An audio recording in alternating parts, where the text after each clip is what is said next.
E bora pro resumo completo do capítulo 4 de A Rainha da Pérsia. Mas antes, eu te convido a deixar o seu gostei, se inscrever aqui no canal GV e ativar o sininho. Vamos lá! E o capítulo se inicia com Esther e outras moças chegando no harém do rei Xerxes.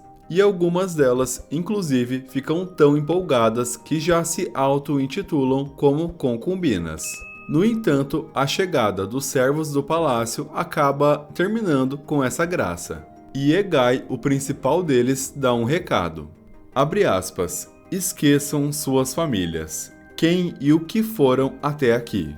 E se fizerem o que é esperado, uma de vocês acabará sendo a escolhida como rainha absoluta da Pérsia. Enquanto algumas ouvem sobre isso com entusiasmo, Esther se lembra do momento em que soube da convocação, onde diz a Mordecai que não quer isso, e que ela está sofrendo pois acabou de perder o homem que ama. No entanto, Mordecai diz que não há nada que possa ser feito, pois isso é uma ordem do rei.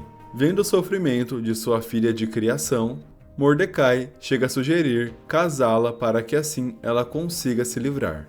No entanto, Esther não aceita e diz que não pode fazer isso. Além desse momento, ela se lembra da despedida antes de ir para a convocação. E nessa despedida, Mordecai dá instruções claras a Esther para que ela não revele a respeito de sua origem. Isso pois, se ela revelasse que é judia, isso poderia fazer com que muitas pessoas se voltassem contra ela.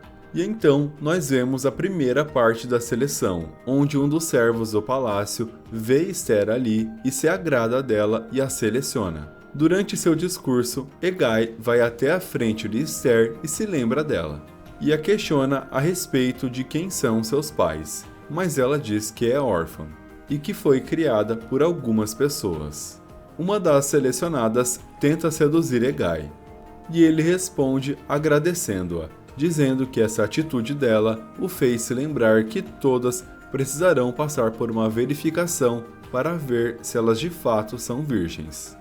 Na sala do trono, os funcionários do palácio discutem a respeito da derrota e qual será a reação de Xerxes, e se ele irá puni-los por isso. Artabano recebe uma mensagem de que alguém chegou. No entanto, ele manda que aguardem até o rei chamar.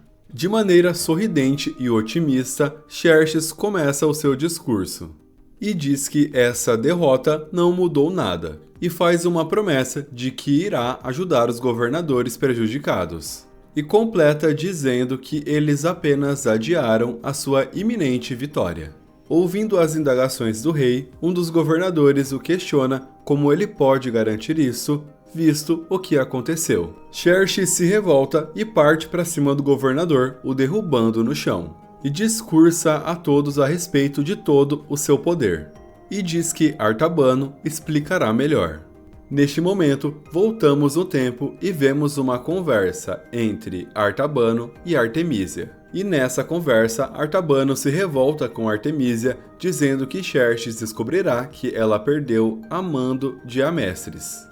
No entanto, Artemísia ameaça ele e diz que é de Amestres que ele deve ter medo, afinal é ela que governa o rei.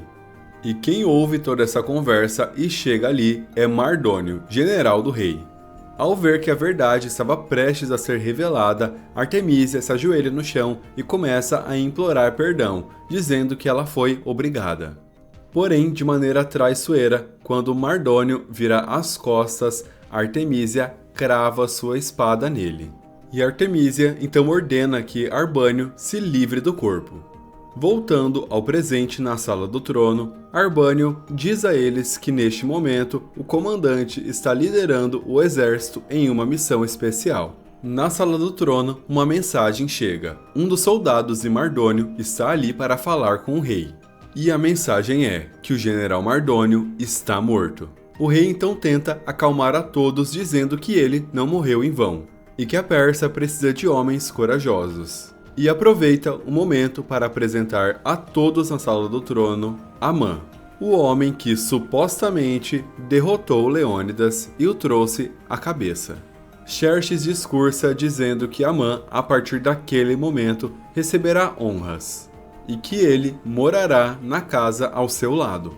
Saindo do palácio e chegando em sua casa para encontrar com sua família, Amã comemora.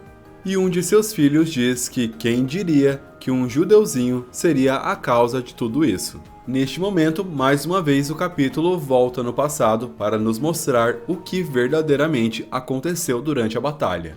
E nós então vemos o momento em que Leônidas leva diversas flechadas e cai no chão morto. Amã relata aos seus filhos de maneira mentirosa o que aconteceu na sala do trono, inventando elogios do rei e dizendo que ele o abraçou. Porém, seus filhos já percebem que tudo não passa de uma grande mentira.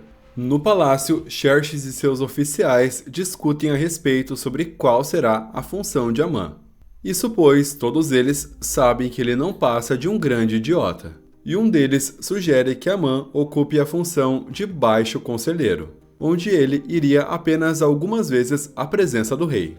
Xerxes desabafa com Arbona, dizendo que odeia a influência que a Mestres tem sobre ele. Em sua casa, Mordecai conversa com Iona e diz que Ester era sua filha e que a retiraram dele. No harém, a verificação da virgindade das moças é finalizada pelo médico, e ele comunica a Hegai que todas são virgens. Após o fim da verificação, uma das moças pergunta a Carcas o porquê são 3 homens que cuidam delas, sendo que homens não podem se aproximar dali. E Carcas então responde que eles não contam. Ela fica intrigada. E Carcas responde que eles são eunucos e faz um sinal de tesoura com as mãos. Um grande processo de limpeza e embelezamento começa no harém. No quarto de Ester, Mordecai encontra seu gato e lamenta a ausência de sua filha adotiva. E ele então se lembra do momento onde eles sofreram uma grande perda e prometeram cuidar um do outro. O eunuco do mal, é assim que eu vou chamar ele nos resumos, discursa para as moças do harém, dizendo que dali elas só saem de 3 formas: ou como concubinas do rei provadas e aprovadas, ou como eternas viúvas, ou como, é claro, a grande rainha da Pérsia. Durante esse discurso, a amiga de Ester começa a chorar e ela vai consolá-la. E o eunuco do mal diz a Ester que isso é um sinal de fraqueza, e conta às outras que provavelmente elas têm 2 competidoras a menos. Após tudo isso, Hegai conversa com Ester e diz que se ela continuar dessa maneira, não irá sobreviver ali. Amanhece em Suzã e Xerxes conversa com Arbônio, e fica sabendo que pode levar até 1 ano para que o processo de embelezamento das moças do harém acabe e ele possa se deitar com elas. E o rei fica revoltado e assustado com isso e diz que fará da maneira que quiser.